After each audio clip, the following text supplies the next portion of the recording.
Princess Na stood in the grand hall of her palace and watched the human walk toward her. He was small. All humans were small, but this one seemed even smaller somehow.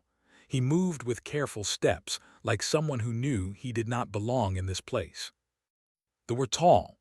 Herself stood over 9 feet, and her silver skin caught the light like polished metal. Her people had ruled their corner of the galaxy for 10,000 years. They had conquered worlds, built fleets that blocked out stars, and made lesser species bow before them. Humans had done none of these things. They were new to the galaxy, barely 300 years since their first contact with other species. They were soft and weak and died so easily. The only thing remarkable about them was their technology, those strange machines called jump gates that let ships travel across the galaxy in moments instead of months. They needed those machines. The Collective, a brutal empire of hunters and slavers, had been pushing closer to space for decades. With human jump gates, the fleet could strike anywhere, defend anything, win any war. So a deal was made, technology for protection, an alliance sealed by marriage. And that was why Princess was standing here, watching a human male named Daniel Cole walk toward her to become her husband. He was 34 years old. His hair was brown, his eyes were a color between green and gray, and his face was pleasant but unremarkable. He wore the formal clothing of a Terran diplomat, dark and simple. When he reached her, he bowed in the fashion, which meant he had studied their customs. "Your Highness," he said, his voice was quiet, "I am honored." Looked down at him and felt nothing. This was a political arrangement, nothing more. She would do her duty, give this human a place in her household, and in return, her people would get their jump gates. "Welcome to the Empire," she said. The words were formal and empty. The ceremony that followed was brief. There was no love in it, no warmth. When it was done, had a husband, and she was not sure what to do with him. In the weeks that followed, she learned that Daniel Cole was a very quiet man. He spent most of his time in the quarters they shared aboard her diplomatic vessel, reading books on a small device or tending to plants he had brought from Earth. He had created a small garden in one corner of their rooms, with green things that grew in soil and needed water and light. Found this strange. They did not grow things, they conquered things. "What is the purpose of these plants?" she asked him one evening. Daniel looked up from his work. He had dirt on his hands. "They remind me of home," he said simply, "and I find it peaceful to help things grow." She did not understand this answer, but she did not ask more questions. As the months passed, formed an opinion of her husband. He was harmless. He was quiet and polite and never caused problems. He attended diplomatic functions with her, standing at her side like a small shadow. He learned her language well enough to speak it without an accent. He studied her culture and never made mistakes in public. But he was still just a human, weak, soft, forgettable. "The Terrans sent me a gardener," she told her chief advisor, commander, one afternoon. "I expected a warrior or a politician. Instead, I have a man who grows flowers." Was old for his silver skin beginning to dull with age. He had served her family for 60 years and had fought in 3 wars. He was wise in ways that was still learning. "Perhaps that is what they intended," he said. "A husband who will not interfere with your duties, a symbol of alliance, nothing more." This made sense too. Humans were known for being clever. They had survived this long by making deals and building alliances, not by fighting. Of course they would send someone who would not cause trouble. She began to feel something unexpected as more time passed. She felt sorry for Daniel Cole. This man had been taken from his world, from everything he knew, and sent to live among giants. He slept in a bed too large for him. He ate food that was not designed for his body. He spent his days surrounded by beings who looked down at him, and he never complained. When they were alone together, started being kinder to him. She spoke to him more gently, asked about his day, listened when he talked about his plants. It was the way one might treat a favorite pet, she realized later, but at the time it felt like mercy. Daniel never seemed to notice that him. He simply continued his routines. He woke early, tended his garden, read his books, attended whatever functions required his presence, and went to sleep without complaint. He was the perfect political husband, invisible and undemanding. Sometimes caught him standing at the observation windows, looking out at the stars. His face in those moments was different somehow. There was something in his eyes that she could not read, something deep and far away. "Do you miss Earth?" she asked him once. "Sometimes," he said, "but I made my choice. I am where I need to be." She did not ask what he meant by that. She assumed he was talking about duty, about the alliance, about the political necessity of their marriage. 6 months into their union, believed she understood her husband completely. He was a gentle man who grew plants and read books. He was a diplomat who smiled politely and said the right things. He was a symbol of friendship between their peoples. He was exactly what he appeared to be. She had no idea how wrong she was. The first hint came at a dinner on a space station called Meridian Prime. Representatives from 12 species had gathered to discuss trade routes, and was required to attend with Daniel at her side.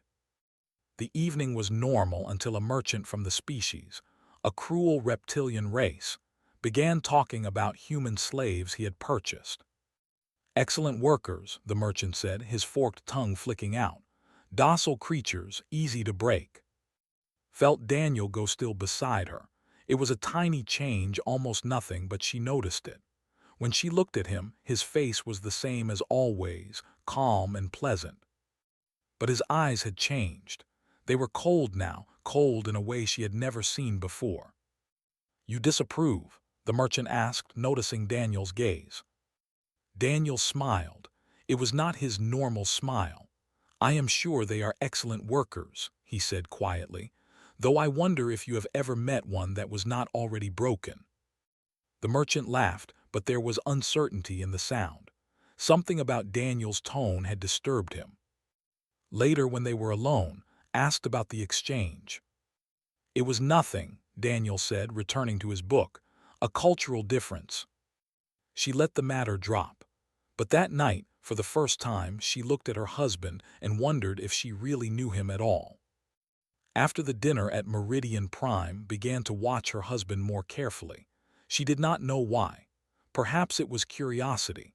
Perhaps it was the memory of those cold eyes, so different from the gentle man she thought she knew. She started to notice small things. Daniel always sat with his back to the wall. In any room, at any table, he would choose the seat that let him see the doors. She had thought this was just preference. Now she wondered if it was something else. He walked differently than other humans she had seen. His steps were quiet, almost silent on the metal floors of the ship. He moved smoothly, like water flowing, never wasting motion. His eyes were always moving too. In crowded rooms, she caught him scanning faces, checking exits, nodding where guards stood. He did this quickly, casually, in ways that most people would never notice. "Noticed? He is more than he appears," she told Commander one evening. "I am certain of it now." Was quiet for a moment. Then he said, "Your Highness, I should tell you something. When the humans sent us Daniel Cole, they also sent his service record. And large parts of it were removed, classified, they said, hidden even from their allies." His voice was careful. "What little we could read was concerning." Felt her skin grow cold. What did it say?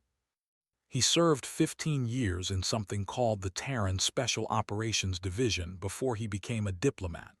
The records mention something called the Vega 7 incident, but all details are locked away.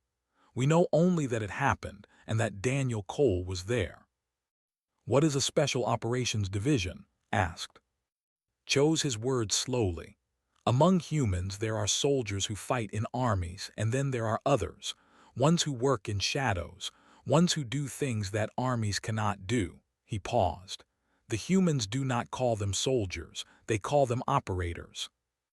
That night could not sleep. She lay in her bed, which was too large for her human husband, and listened to him breathing in the darkness. He slept peacefully, as he always did. His face was calm, almost boyish. But now she saw him differently. Those hands that tended his garden with such care.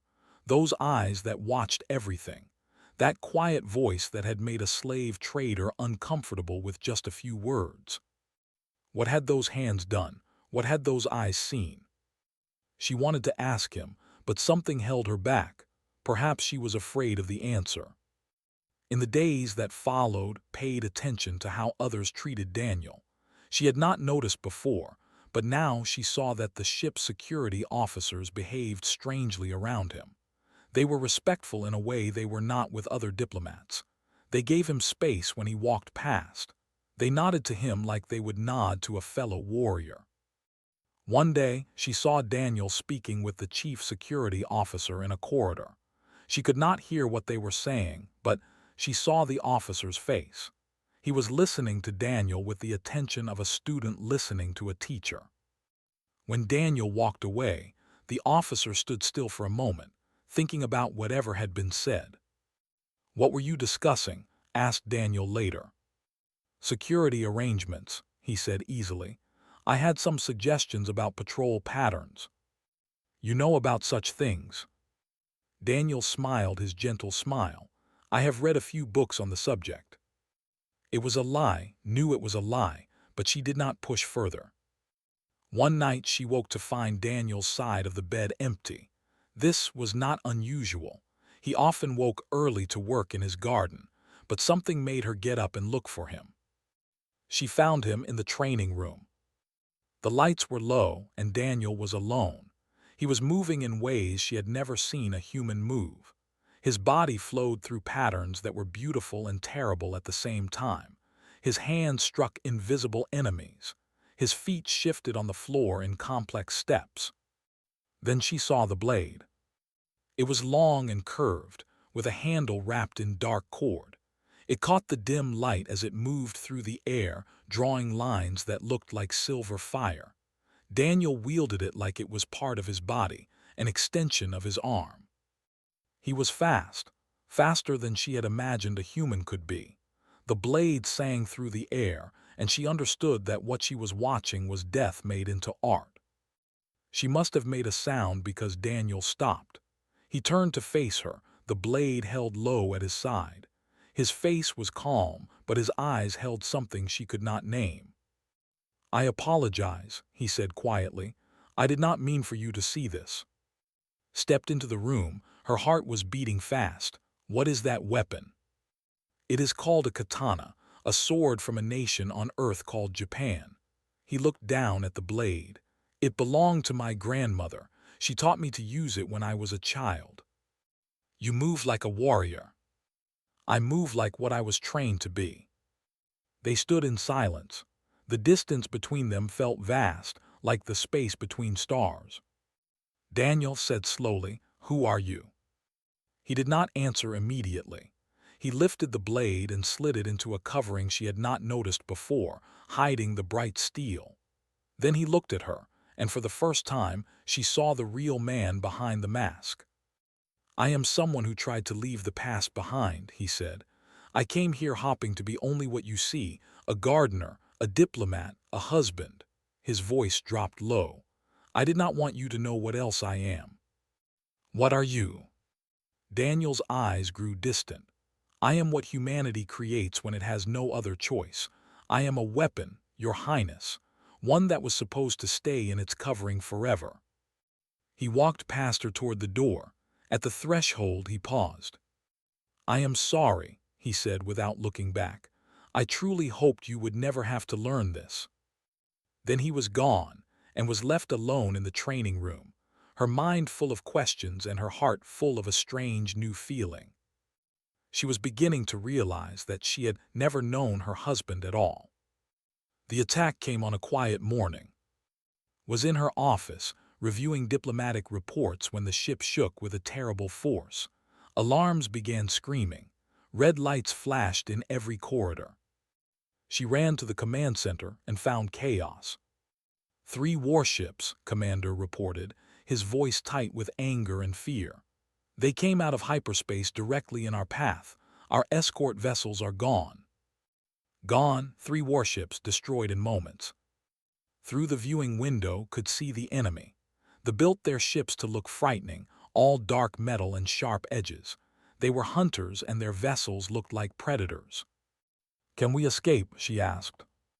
Our engines are damaged. We cannot run. The command center fell silent.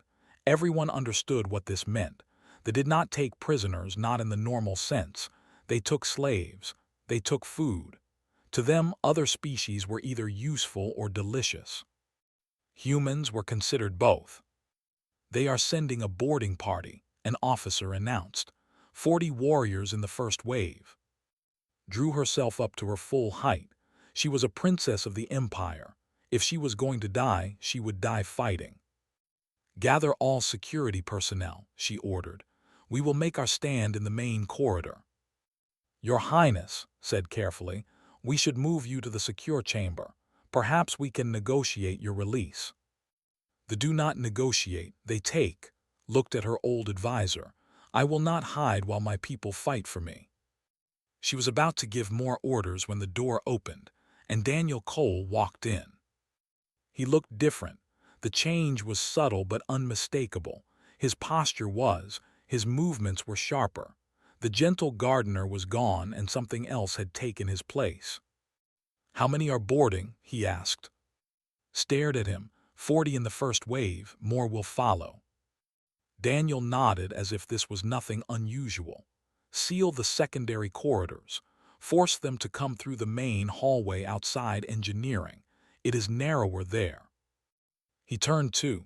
His eyes were calm, clear, completely without fear. Your Highness, I need you to stay here. Lock the doors behind me. Do not open them until I return. Could not believe what she was hearing. Daniel, what are you talking about? You cannot fight the... I can. There are 40 of them. They are 8 feet tall. They have armor and weapons and claws that can cut through metal. I know what they are. He reached beneath his coat and drew out the blade she had seen in the training room. The katana. It gleamed under the harsh lights of the command center, and suddenly the room felt colder. This sword has been in my family for 400 years, Daniel said quietly. My grandmother used it in the war on Earth. My mother carried it through the Mars Rebellion. I have used it in places I cannot name, against enemies I am not allowed to discuss. He looked at the blade, and something like sadness crossed his face. I promised myself after Vega 7 that I would never draw it again. I was so tired of killing. I wanted to grow things instead of destroying them. He met's eyes. But some promises cannot be kept. He walked toward the door. Wait, called out. Her voice was strange in her own ears. Daniel, this is suicide. 1 human against 40. It is impossible. Daniel paused at the threshold. When he looked back at her, his expression was gentle, almost kind. It was the face of the man she had, the gardener, the reader of books. But his eyes were different now. They were the eyes of something else entirely. Your Highness, he said softly, I am not facing 40 warriors. 40 warriors are facing me. He turned to Commander. Do not let anyone follow me. Do not send help. Whatever you see on the security monitors, do not open these doors until I return. Looked at, uncertain. She had no words to give him. She simply nodded. Daniel stepped through the door, and it closed behind him. The command center was silent. Moved to the monitoring station and brought up the security feeds. She could see Daniel walking down the corridor toward engineering, his blade held low at his side. He is going to die, said quietly. 1 human against the, it is not possible. Did not answer. She was watching her husband walk toward death, and she was discovering something unexpected in her heart. She was afraid for him, not the distant concern she might feel for a political ally, not the mild worry she might have for a servant. This was something deeper, something real. She did not want him to die. On the security feed, she could see the entering the ship. They were massive, their bodies covered in natural armor that could stop most weapons. Their faces were flat and cruel, with wide mouths full of teeth. They moved with the confidence of predators who had never met anything they could not kill. They had never met Daniel Cole. He rounded a corner and came face to face with the boarding party. They stopped, surprised to find a single small figure standing before them. One of them laughed. It was a harsh clicking sound. They saw only a human, tiny and soft and helpless. They saw prey. Daniel raised his blade. "My name is Daniel Cole," he said. His voice was calm, almost conversational. "Your species has taken humans as slaves for 200 years. You have eaten our children and worked our people to death in your mines." He took a step forward. "I want you to know that I remember every one of them. I want you to know that this is not a battle." Another step. "This is a reckoning." The first charged at him, claws raised, teeth bared. Daniel moved. Watched on the screen as her husband became something she could not understand. He was too fast, too smooth, too deadly. The blade in his hands was a living thing, cutting arcs of destruction through the air. The first fell before it even realized it was dead. Then the second, then the third. Had trained with master warriors her whole life. She had seen speed and skill and power, but she had never seen anything like this. Daniel Cole was not fighting, he was killing, and he was doing it with an efficiency that made her blood run cold. They tried to shoot him, he was never where they aimed. They tried to surround him, he cut through them like paper. They tried to run, he did not let them. In the command center, no one moved, no one spoke. They could only watch as one small human destroyed an entire boarding party with an ancient blade and centuries of fury. When it was over, Daniel stood alone in a corridor painted with alien blood. His breathing was steady, his hands were still. He looked up at the security camera and felt like he was looking directly at her. Then he started walking back toward the command center. The fighting lasted 37 minutes. Watched every second of it on the security monitors. She could not look away. No one in the command center could look away. The first wave of died quickly. 20 warriors entered through the boarding tunnel, and Daniel cut them down like a farmer cutting wheat. His blade moved so fast it became a blur of silver light. Bodies fell around him, and he stepped over them without slowing. The second wave was smarter. They came in with shields raised and weapons ready. They fired their plasma rifles down the corridor, filling the air with deadly light. Daniel was not there. He moved through the chaos like smoke, appearing where they did not expect, striking before they could react. A would turn to fire, and Daniel was already behind it. Another would raise its shield, and Daniel was underneath it, his blade finding the soft places between armor plates. Commander stood beside, his old face pale with shock. He had fought in 3 wars. He had killed enemies in close combat. He had seen warriors and monsters and everything in between. He had never seen anything like this. "The humans," he whispered, "we thought they were weak." Could not respond. She was watching her husband kill his 15th enemy, stepping smoothly to the side as the massive body fell, already moving toward the next target. They began to panic. These were elite warriors, hunters who had conquered 100 worlds. They had never faced something they could not overwhelm with numbers and strength. They did not know how to fight something they could not hit. Some tried to retreat to their ship. Daniel followed them into the boarding tunnel and killed them there.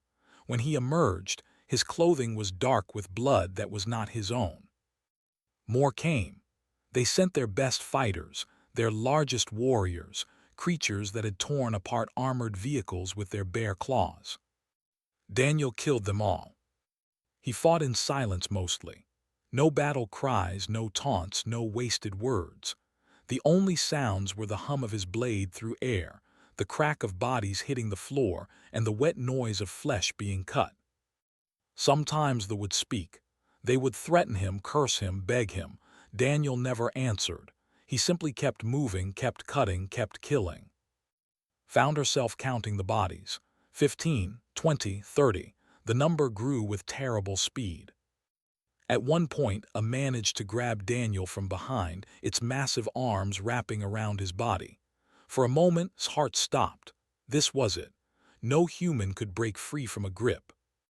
Daniel twisted in a way that should not have been possible for a human body. His blade came up in a reverse grip, and the arms fell away, severed at the wrists. Before the creature could even scream, Daniel spun and opened its throat. He was a machine. No, that was wrong. Machines were cold and simple. Daniel was something else, something that moved with terrible grace and ancient purpose. Said suddenly. The word was in the old language, a term they had not used in centuries. It described a being that existed beyond normal limits, a force of ending made flesh. Looked at her advisor. Eyes were fixed on the screen and there was fear in them, fear and something that might have been respect. The humans kept this secret, he said. They let the galaxy believe they were harmless traders and clever diplomats. They let us think they survived only through alliances and technology. On the screen, Daniel killed 2 more with a single stroke of his blade. They lied, continued. Or perhaps they simply did not tell us everything. They have warriors like this. How many? Where did they train them? What else have they not told us? Had no answers. She could only watch as her husband carved his way through the enemy forces. The last died 37 minutes after the first. It was a commander, bigger than the others, wearing decorated armor that marked its rank. It had watched its entire boarding party fall and had decided to face the human alone. It was brave, it was also foolish. Daniel did not rush this final kill. He walked toward the commander slowly, his blade dripping alien blood.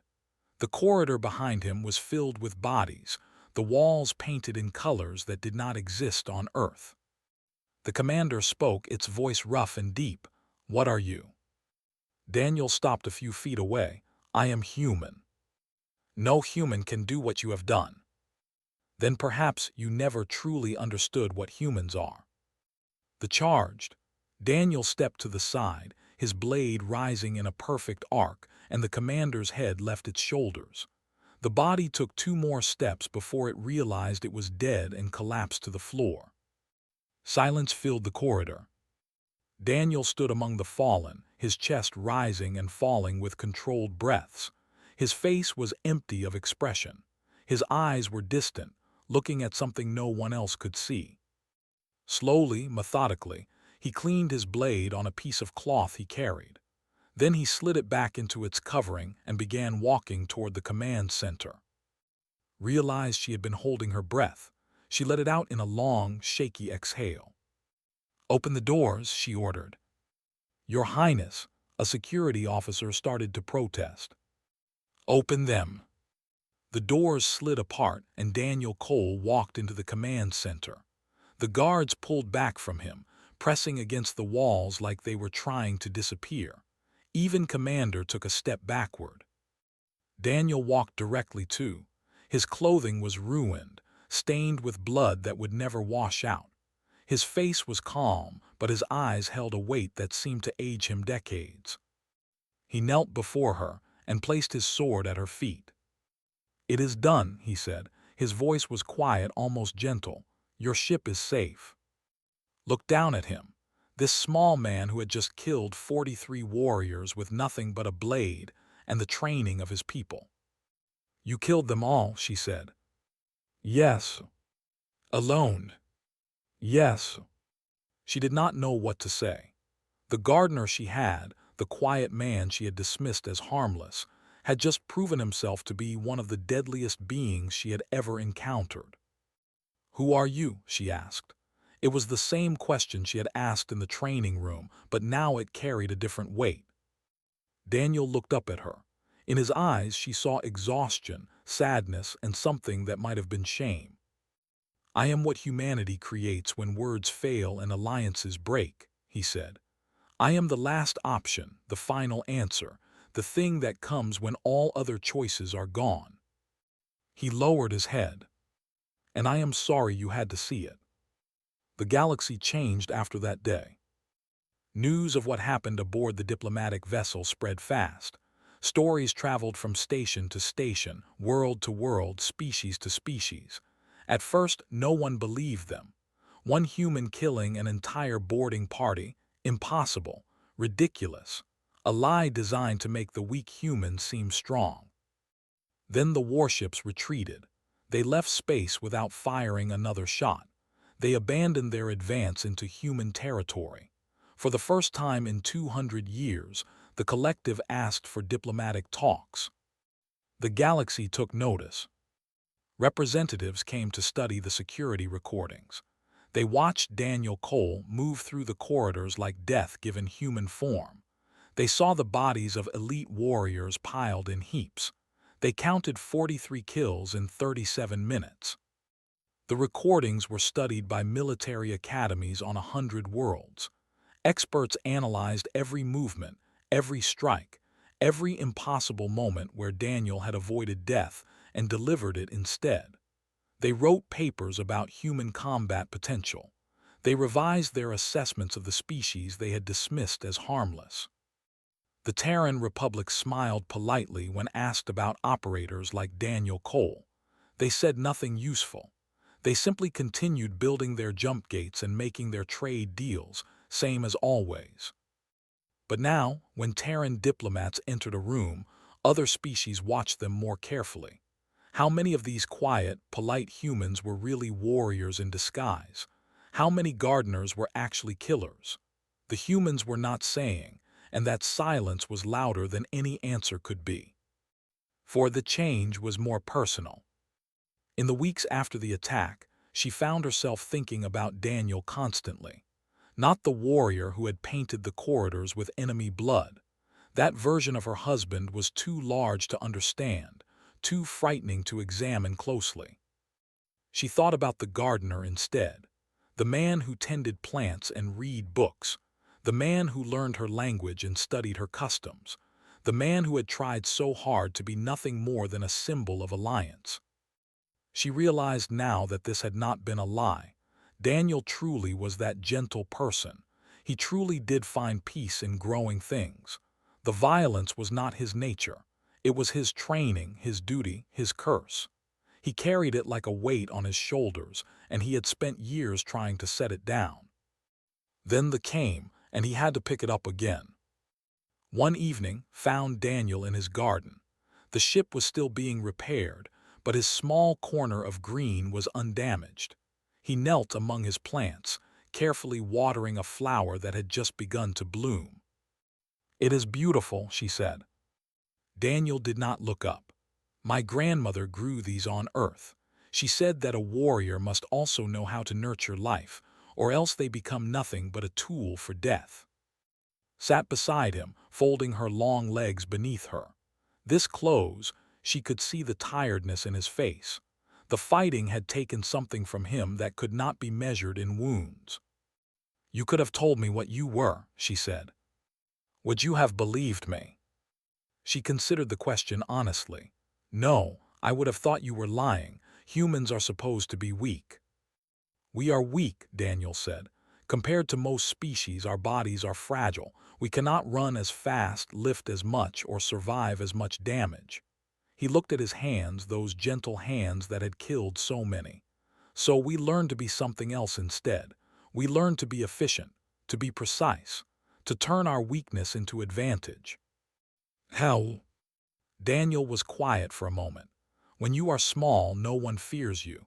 When no one fears you, they do not watch you closely. They do not prepare for you. They dismiss you." His voice grew soft. "And then when they finally understand what you are, it is too late." Thought about all the times she had dismissed her husband. All the times she had him, treated him like a harmless pet. He had allowed it. He had encouraged it. And all the while, he had been the most dangerous being on the ship. "Were you ever going to tell me the truth?" Daniel finally looked at her. "I hoped I would never have to. I hoped I could simply be your husband, a partner who caused no problems and brought no violence into your life." Pain crossed his face. "I am sorry I could not keep that hope alive." They sat in silence for a while. Around them the garden grew and breathed and lived. Outside, stars drifted past the observation windows, cold and distant. "Vega 7 said eventually, "What happened there?" Daniel's body went still. For a long moment she thought he would not answer. "There was a colony," he said finally. 300,000 humans, civilians, families, children. His voice was flat, empty of emotion. "They took them. They were going to sell them as slaves and food. The Terran government could not act openly without starting a war. So they sent you." "They sent my team, 7 operators. We went in quiet. We were supposed to free the prisoners and disappear before anyone knew we were there." "What went wrong?" Daniel closed his eyes. "Everything. They knew we were coming. They had set a trap. My team was killed in the first hour. I was alone, surrounded by enemies with 300,000 people counting on me." "Waited." "I did what I had to do," Daniel continued. "I killed everyone who stood between me and those prisoners. I kept killing until there was no one left to kill. By the time reinforcements arrived, I had freed the colonists and destroyed the entire military base." "How many did you kill?" Daniel opened his eyes. They were haunted, full of memories that would never fade. "I stopped counting after 1,000. Felt the weight of that number settle over her. One man, 1,000 enemies, and he had one. She understood now why he grew gardens. She understood why he tried so hard to be gentle and quiet and harmless. He was trying to prove that he was more than just a killer. He was trying to be human in all the other ways that mattered. Carefully reached out and took his hand. It was small in her grip, warm and alive. "You saved them," she said. "All those people, you saved them." "I destroyed myself in the process." Daniel's voice cracked slightly. "I became something I never wanted to be, a monster." "No," squeezed his hand. "You became a hero. You became the person who does terrible things so that others can live." Daniel looked at her, surprise breaking through his exhaustion. "I have known many warriors," continued, "who fought for glory and conquest, who killed for pleasure, but you are different. You fight because you must and you suffer because of it. That is not a monster. That is something else entirely." "What?" Smiled at him, and for the first time it was not the distant smile of a princess tolerating her political husband. It was something warmer, something real. "You are my husband," she said, "and I am beginning to realize that I am very fortunate that you are."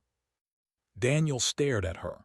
Something shifted in his eyes, the darkness lifting just a little. He did not speak, but he turned his hand in hers, letting their fingers interlock. They sat together in the garden as the ship moved through space, a princess and her warrior, learning what they might truly mean to each other. Outside, the stars watched in silence, and the galaxy spun on toward an uncertain future. But in that small corner of green, surrounded by growing things and the memory of blood, 2 people from different worlds began to understand that some connections are stronger than politics, deeper than duty, and worth protecting at any cost. The sword would rest in its covering. The garden would continue to grow. And somewhere in the spaces between violence and peace, Daniel Cole would find a reason to hope again. Because a man who could end an army might also learn to love. And that, perhaps, was the most human thing of all.